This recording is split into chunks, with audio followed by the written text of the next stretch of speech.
So this is the ScaleTrains Union Pacific ET44AH. It's a Tier 4 GEVO number 2689. So we're going to take a look at it right now from the front. Here we got a nice Union Pacific wing logo. And one thing that surprised me is just how light the color is of the hood and of the walkway. It's a very, very light gray. It's almost like an off-white. I knew it was going to be light, but I didn't know it was going to be this light. But I guess it's just how it is out of the factory. And here on top, we got the PTC antenna array. Very nicely detailed.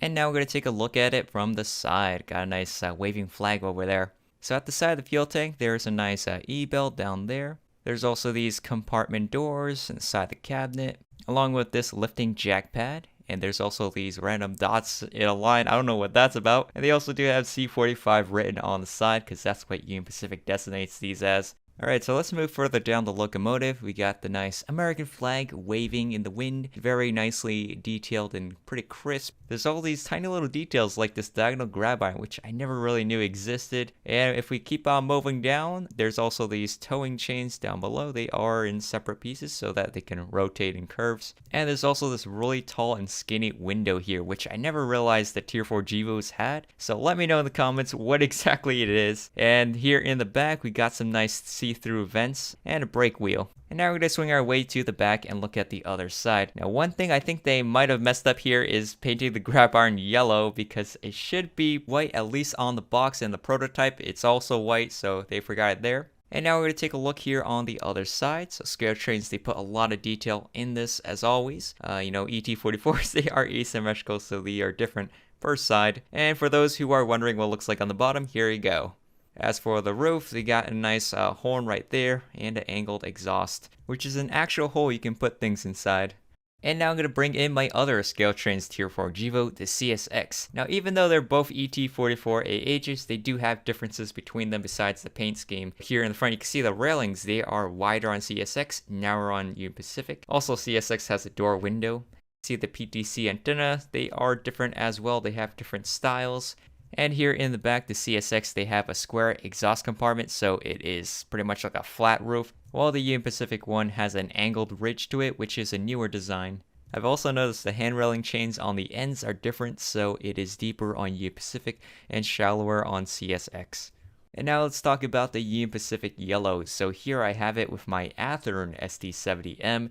And as you can see, they're using different colors for the yellows. They're not even really close. One is more saturated than the other. So Athearn's more of a bright yellow, while ScaleTrain's more of like a pale yellow. It is possible the prototypes for these have different colors of yellows, but I don't know because I've never seen a Union Pacific train in real life. So if you have, let me know in the comments section which you guys think is more accurate.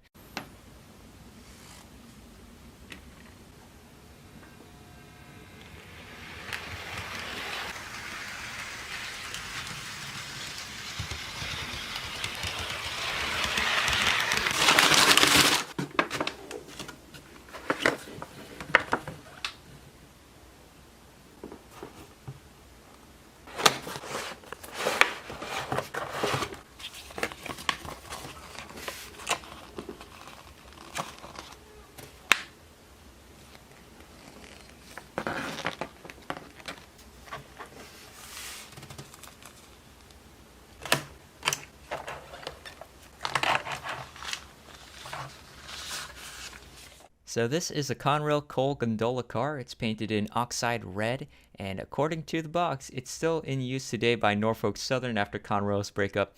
They're using it on their coal train. Here's what it looks like inside. Got some two metal braces. A lot of detail here on the side. This is a rivet counter, so this is very detailed. You can see on the bottom there's two cylinders, and in the middle there's a metal bar that's actually made of metal, so it's kind of bottom heavy. And here on this side we got a lot of little details here, like the grab irons, the identification, brake wheel, and the air brake system inside, which I had to use a flashlight to show it. We got some nice printed detailing, along with a white stripe that goes across the bottom. And here's what it looks like on the other end. Not much going on there compared to the other side.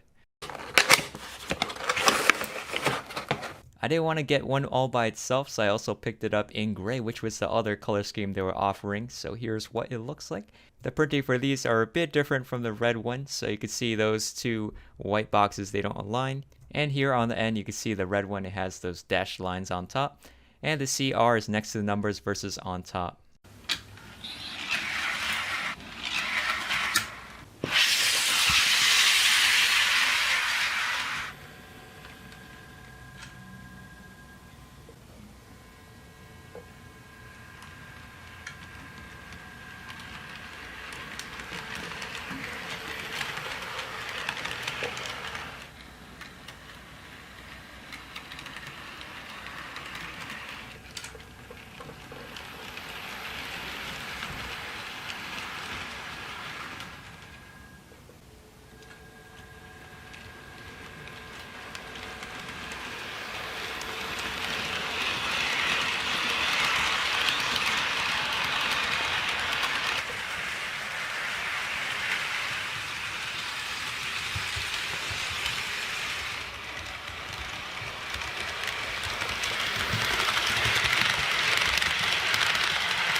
So for my final thoughts, I think ScaleTrains did a pretty good job on the Union Pacific Tier 4 GEVO. It looks really nice and beautiful, well detailed. Just that one little thing where they didn't paint the grab iron white in the back. I hope they fix in the future. The run I have right now is run number 5, but they are having run number 6 next year. So if you guys do want to get this, you can pre-order it on their website, scaletrains.com. Union Pacific has a really nice livery and probably one of my favorite locomotive liveries that I have right now. As for the Conrail Coal Gondola cars, they're pretty well detailed. They are rivet counter, but they are also the first run. So the first time they're manufacturing this, and maybe the second run they're going to add more detail. I don't know in the future. Although if you are having an entire train, probably you can have a couple rivet counters and fill out the fleet with like operated cars, which are cheaper. And I should mention that if you are getting these, make sure you get the coal loads, which are sold separately, because these aren't included. They have like an offset load and a symmetrical load, which I'll probably look at in a future video when I order another ScaleTrains product. But yeah, that's pretty much it for the video. I hope you guys enjoy. If you do, remember hit that like button down below,